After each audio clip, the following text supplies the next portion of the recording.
Assalamualaikum warahmatullahi wabarakatuh. Halo teman-teman, perkenalkan saya Samsudin Wahab, biasa disapa Genfir. Kali ini kita akan mempelajari materi kimia tentang konsep asam dan basa. Nama asam atau asid berasal dari bahasa Latin. Nama asam atau asid berasal dari bahasa Latin acetum yang artinya adalah cuka.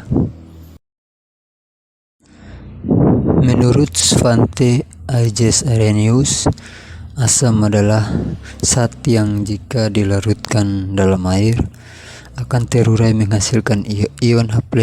Misalnya, teman-teman bisa lihat pada senyawa HCl yang dimana di situ terbentuk senyawa asam dan basa di mana H+ bertindak sebagai asam. Di sini asam diartikan sebagai senyawa yang jika dilarutkan dalam air maka pH-nya 7 atau lebih kecil dari 7. Teman-teman, jika pH-nya mencapai 7 berarti dia sudah netral. Dia bukan lagi bersifat asam. Ciri-ciri asam. Ada beberapa ciri dari zat asam, yaitu antara lain: yang pertama, beberapa jenis asam yang aman dikonsumsi. Jika dirasakan oleh lidah akan terasa masam. Asam jenis kuat juga terasa masam, namun tidak dianjurkan untuk mencicipi karena bersifat merusak jaringan kulit.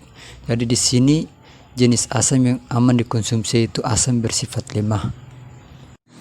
Sifat yang kedua yaitu jika diukur dengan alat khusus, maka pH-nya akan lebih kecil dari 7 atau ditulis pH 7.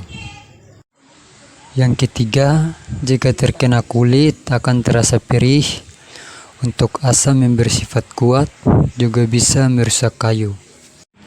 Yang keempat, bersifat korosif atau bisa memicu karat jika terkena besi atau logam. Yang terakhir yaitu bersifat dapat menghantar listrik, pengertian karena basa. Mengandung elektrolit. Pengertian basa.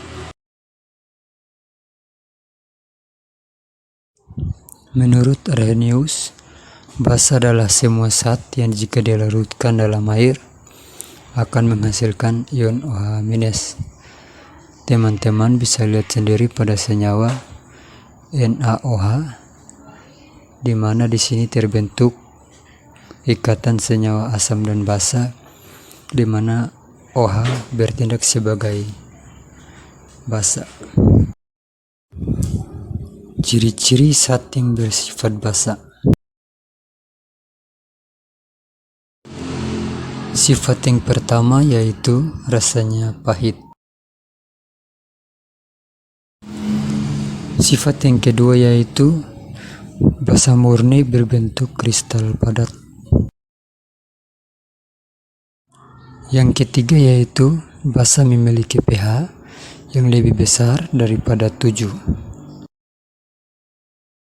Yang keempat yaitu sifatnya kaustik atau dapat merusak jaringan kulit jika kadarnya tinggi. Yang kelima yaitu dapat digunakan untuk mengemulsi minyak. Sifat dari zat basa yang terakhir yaitu dapat menghantarkan listrik sebab mengandung elektrolit. Kadar asam atau basa suatu zat dapat diuji dengan kertas lakmus. Rumusnya seperti berikut. Pada zat asam, kertas lakmus merah akan tetap merah, sementara kertas lakmus biru akan menjadi berwarna merah. Pada zat basa, kertas lakmus biru akan tetap menjadi biru, sementara kertas lakmus merah akan menjadi warna biru. Yang kedua yaitu pH atau derajat keasaman. Derajat atau tingkat keasaman suatu larutan asam bergantung pada konsentrasi ion H+-nya dalam larutan. Jika semakin besar konsentrasi ion H+, maka semakin asam larutan tersebut. Terima kasih telah menonton video ini. Semoga bermanfaat.